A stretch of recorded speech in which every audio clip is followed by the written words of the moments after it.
Hey, what's up, guys?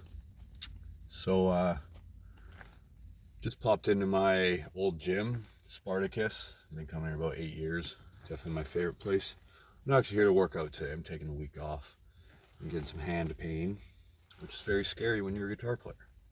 So, this has been a really, you know, life-changing month or year. But we're going to break it into a little microcosm here and talk about the last month a bit and just get to the point quickly on uh, being an artist and what that kind of means for your life. Um, you know, I've always more or less been an artist or wanted to be involved in art. I didn't always know I was an artist, but hey, I have been. Um, Usually, from what I've seen and experienced in my own life, which is all I can relate to, and maybe the experiences of others, but I can only take that in to a point because it wasn't me and I didn't experience it. But being an artist is not an easy path. It's fucking brutal, for lack of a better term, you know. But I think for most people, it's not a choice. It's kind of just what you have to do. It's not that you choose to be an artist, it's that you almost need to. You need to express something you can't say with words or express with words. I guess would be the best place, kind of way to say it. And I've always kind of thought hardship breeds good art, you know.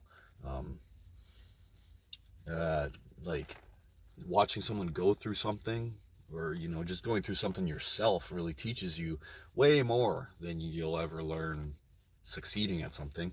In my experience, whenever you kind of succeed at something, it's a little bit hollow, maybe not at first, but very quickly, and you want more.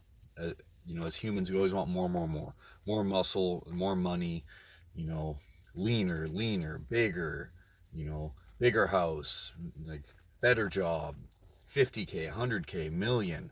you know I want, like, it's just, if you make more money, you spend more money. It's just, that's, it's the human condition.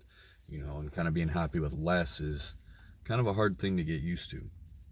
But past a point, especially with what's been going on lately, I was at a point where everything was easy.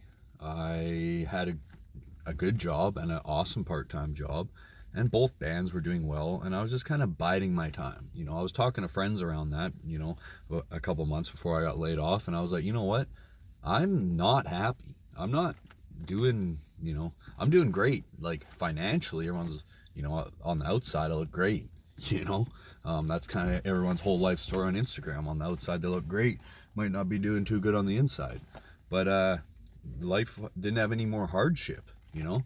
I'm a good trainer, so my clients would sign on easily, and I would keep them for a year. And it was just like, oh, everyone's like, you're good, and I'm like, okay. And then video editing, I was in a comfortable position. Everyone just kind of left me alone. And every now and again I get to be creative, and that's the only time I felt alive. But other than that, it was just more or less going through the motions and coming in every week to get a paycheck, right? I think that's a lot of people with their 9 to 5. You're encouraged to waste time at a 9 to 5. You know what I mean? You're there 9 to 5. If you're on salary, you're like, if you can waste more time, you're kind of making more money. If you think about it, if you can work on other things, or if you're getting paid by the hour or per project, or not by the hour as much, but per project, you want to get that done as quick as possible. So I think that kind of fosters more, you know, aggressive working. But back to my original point, you know, usually happiness is a little bit fleeting, especially if you didn't earn it. And there is people that are happy working 9 to 5s and stuff. I think, there has to be, um, but is there anyone who wanted to be a window washer their whole life? Is there anyone who actually wants to bus tables or flip burgers as a job, and that's their? I think most people just kind of end up doing it because they have other things going on that they're more kind of working towards. So, for example, everything was going good for me, but I cared more about the band, the two bands, or whatever else I was trying to do. I was playing a lot of video games. I've always been obsessed with that. That's kind of my favorite art form besides music. It's always been music, comics, video games, that type of thing. But you know, um, kind of when you get laid off, it kind of puts you in like a bit of a scarcity mindset again, like I do have EI right now, so I do have, a baseline income, so I'm not like in the dumps, but my whole life goal was to pay off this credit card debt and, get my student loan debt. I was maybe another year from doing that, but that's not going to happen now. So, but I was getting kind of unhappy. I was not, filled in my employment. I was just waiting. So I kind of have to realign what I'm doing. I can't pay that off right now, so I have to focus on other things. And, especially with art, you can get a little bit bored. Well, not bored. That's not the right way. If you don't, if life is comfortable, you're not driven to create. In my experience, right? If everything's good, I didn't really do a lot. And now that I don't have a job, I want to write all the time. But then every day I wake up and I'm on the job search or trying to get more personal training clients, or that whole thing, or putting out resumes. When it's like, well, even before I quit, I decided I want to get into more directing, or not quit, got laid off, that I want to get into more directing. And I was writing here and there, and then all of a sudden I lost my job, and all of a sudden it was like, holy shit, time to get real. But that's what I want to do still. It's not.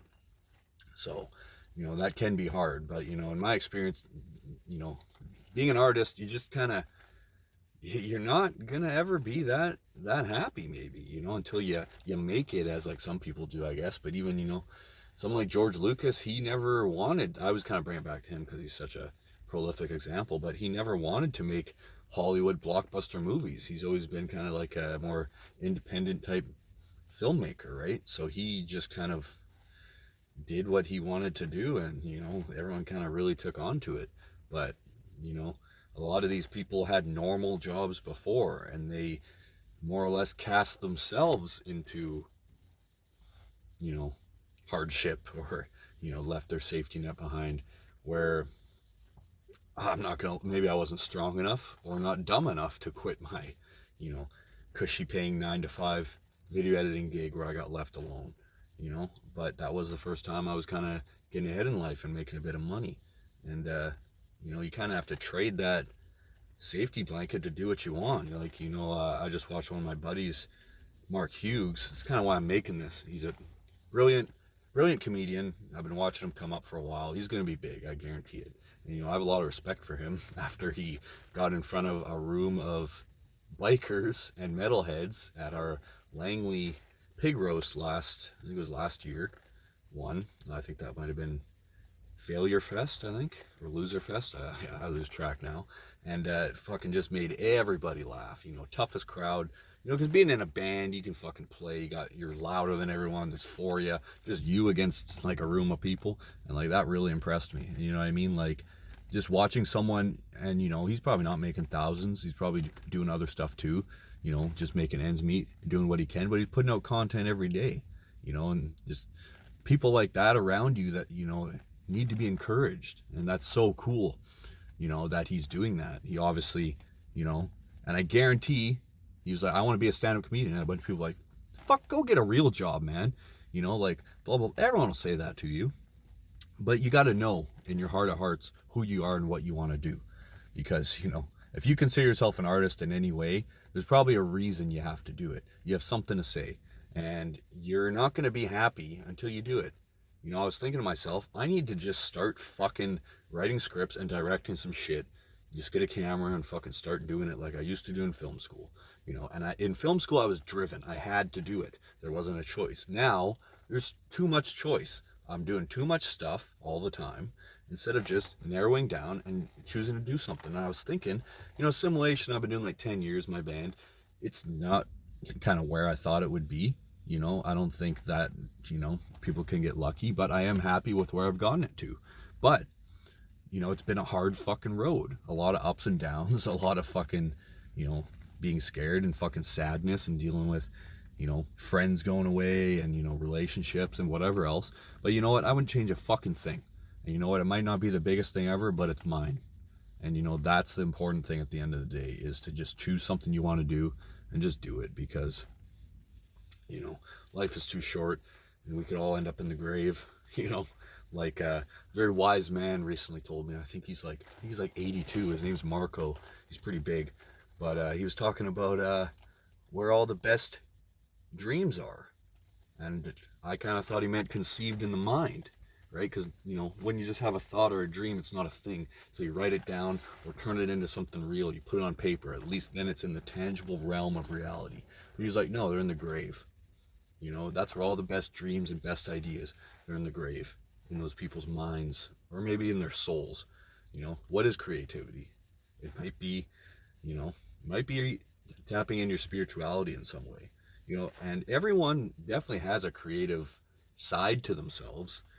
I've always been a believer. I don't think everyone should make death metal or music, but maybe there's something else. Anything can be art. Bodybuilding can be art. Cooking can be art. Drawing. I used to draw a bunch when I was a kid. Things like that. Creating video games. There's all different forms of art. I think everyone has like even marketing, like in a way, graphic design, things like that. So, practical ones and more impractical, but, from what I've kind of experienced and been seeing, especially in this current world of internet and stuff, there's so many opportunities out there and such like crazy jobs that you never thought would be a job popping up all the time. Like listen to TED Talks. Like how much money do you really have to be happy? I don't think you need as much money as you think. The more money you get enough money to feel safe and then do what you feel you should do. Open that business, take that risk. Look at someone like Elliot Hulse. He's always been one of my heroes. He went like $100,000 in debt. He's a very bullheaded motherfucker and he made it work. But, I don't want to do that. I don't think it's a good idea to just go into debt randomly. He did it kind of with a dream. And, he didn't want to do anything else. And I've thought about opening, a warehouse gym. But, at the end of the day, is that my true life calling? In 10 years, do I want to be running a warehouse gym? No, I don't.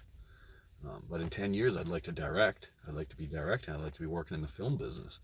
I just put up a random Craigslist ad today, and I got a call from this millionaire who gets money to help finance indie movies. And I was like, whoa, that's what I'm trying to do. And he helps raise $3 million capital to shoot movies. And I was like, and he wants me to kind of build a marketing plan, right? And I was a bit I don't really know exactly how to do that, but fake it till you make it. Sometimes if I can even get my way in there, then I might have an opportunity in the future to have some connections and leverage my other skills and get some of my other ideas and scripts, or even just make some connections or know what's going on. But you know what? It never would have happened if I wouldn't have put that Craigslist ad up. You know what? It might be nothing, but it never would have happened if I didn't put that Craigslist ad up again yesterday. I renewed it randomly and,